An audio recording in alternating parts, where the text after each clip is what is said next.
वीर की अनोखी तकदीर। एक छोटे से गांव में एक गरीब औरत ने एक सुंदर पुत्र को जन्म दिया। लेकिन इस बच्चे की एक अनोखी पहचान थी।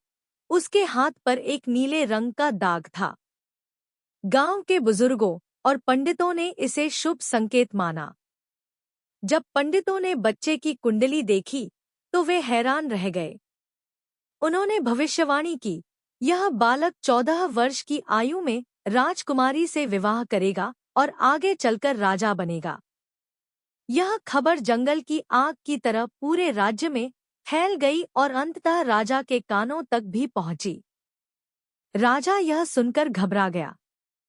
उसे यह स्वीकार नहीं था कि एक गरीब घर में जन्मा लड़का उसकी पुत्री का पति बने और उसके राज्य पर शासन करे। जलन और क्रोध से भरा राजा किसी भी हाल में इस भविष्यवाणी को गलत साबित करना चाहता था। एक निर्दयी योजना। राजा ने सैनिकों को भेजकर नवजात शिशु को उसकी मां से छीन लिया। लेकिन वह सीधे उसे मारने का आदेश नहीं दे सकता था, क्योंकि यह उसकी प्रतिष्ठा के खिलाफ था। उसने एक चाल चली, बच्चे को एक लकड़ी के संदूक में बंद करवाकर नदी में बहा दिया। राजा को विश्वास था कि या तो बच्चा डूब जाएगा या किसी जंगली जानवर का शिकार बन जाएगा। किस्मत का खेल। राजा द्वारा बहाया गया संदूक नदी में बहते बहते दूर एक गांव की ओर चला गया। संयोग से वह एक पुरानी पंचक्की में जाकर अटक गया। उस पंचक्की का मालिक एक दयालु वृद्ध व्यक्ति था, जिसकी कोई संतान नहीं थी। जब उसने संदूक खोला तो अंदर एक मासूम नवजात शिशु को देखकर दंग रह गया। बच्चे की कोमल मुस्कान ने उसके हृदय को पिघला दिया और उसने उसे अपनी संतान के रूप में पालने का निश्चय किया। वीर का बचपन। वृद्ध व्यक्ति ने बच्चे का नाम वीर रखा और उसे बड़े प्यार से पाला। वीर बचपन से ही बुद्धिमान और साहसी था। वह न केवल शारीरिक रूप से बलवान था, बल्कि शास्त्रों और रणनीतियों का भी अच्छा ज्ञान रखता था।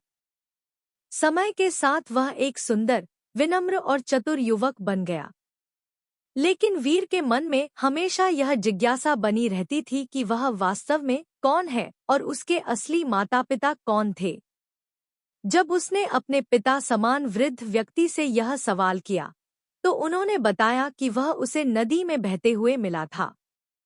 लेकिन उसके असली माता-पिता के बारे में कोई जानकारी नहीं थी। राजा की पहचान और नई साजिश। वीर की वीरता और बुद्धिमत्ता की चर्चा दूर दूर तक फैल गई। एक दिन राजा ने उसे देखा और उसके हाथ पर नीले रंग का दाग देखकर तुरंत पहचान लिया कि यह वही बच्चा है जिसे उसने मरवाने का आदेश दिया था। यह जानकर राजा का हृदय ईर्ष्या और क्रोध से भर गया। राजा को डर था कि यदि यह युवक जीवित रहा तो भविष्यवाणी सच हो जाएगी और वह उसकी बेटी से विवाह करके राजा बन जाएगा। उसने चालाकी से वीर को अपने पास बुलाया और कहा, तुम बहुत प्रतिभाशाली और साहसी हो। मैं चाहता हूँ कि तुम एक विशेष संदेश रानी के पास ले जाओ। राजा ने पत्र में लिखा, इस पत्र को पढ़ते ही इसे लाने वाले युवक को तुरंत मृत्यु दंड दिया जाए। वीर को राजा की साजिश का जरा भी अंदाजा नहीं था। वह प्रसन्नतापूर्वक राजा के आदेश का पालन करने के लिए निकल पड़ा। डाकुओं का खेल। रास्ते में रात हो गई और वीर एक जंगल में एक घर में विश्राम करने के लिए रुक गया। यह घर डाकुओं का था, लेकिन वीर को इस बात की जानकारी नहीं थी। डाकू पहले तो उसे लूटने का विचार कर रहे थे, लेकिन जब उन्होंने देखा कि वह सीधा साधा और परोपकारी युवक है, तो उनका हृदय पिघल गया। रात में जब वीर सो रहा था, तब डाकुओं ने जिज्ञासावश उसके पास रखा पत्र खोलकर पढ़ा। राजा की क्रूर योजना जानकर वे अत्यंत क्रोधित हुए। उनमें से एक चतुर डाकू ने एक चाल चली और पत्र को बदल दिया। अब उसमें लिखा था, इस युवक का स्वागत किया जाए और तुरंत राजकुमारी से उसका विवाह करा दिया जाए। नियति का खेल। अगले दिन वीर राजमहल पहुंचा और पत्र रानी को सौंप दिया। रानी ने जैसे ही पत्र पढ़ा, वह प्रसन्न हो गई।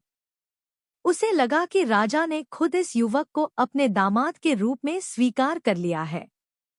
तुरंत राजमहल में विवाह की तैयारियां शुरू कर दी गईं और जल्द ही राजकुमारी का विवाह वीर से हो गया। जब राजा महल लौटा और उसने देखा कि उसकी बेटी का विवाह उसी युवक से हो चुका है जिसे वह मारना चाहता था, तो उसका गुस्सा 7वें आसमान पर पहुंच गया। अब वह उसे सीधे मार नहीं सकता था, क्योंकि वह अब उसका दामाद बन चुका था। एक और परीक्षा। राजा ने वीर को दरबार में बुलाया और कहा, यदि तुम सच में मेरे योग्य दामाद बनना चाहते हो, तो तुम्हें मेरी एक परीक्षा देनी होगी। वीर ने निडर होकर कहा, मुझे बताइए, मुझे क्या करना होगा? राजा ने मुस्कुराते हुए कहा, तुम्हें शैतान के सिर से 3 सोने के बाल लाने होंगे। यदि तुम यह कार्य सफलतापूर्वक कर पाते हो, तो मैं तुम्हें अपना उत्तराधिकारी मान लूंगा। लेकिन यदि तुम असफल हुए, तो तुम्हें मौत मिलेगी। वीर की यात्रा और विजय। वीर ने साहस के साथ इस चुनौती को स्वीकार किया और यात्रा पर निकल पड़ा। रास्ते में उसे कई कठिनाइयों का सामना करना पड़ा, लेकिन अपनी चतुराई से उसने हर समस्या का हल निकाला।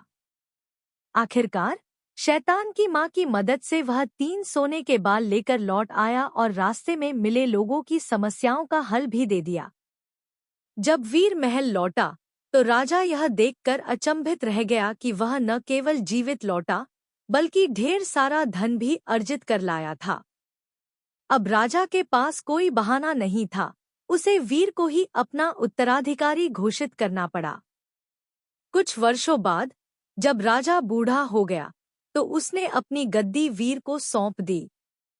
इस तरह एक गरीब युवक, जिसे राजा ने कई बार मारने की साजिश रची थी, अंततः उसी राज्य का राजा बन गया। कहानी की सीख। बुद्धिमानी और साहस से असंभव कार्य भी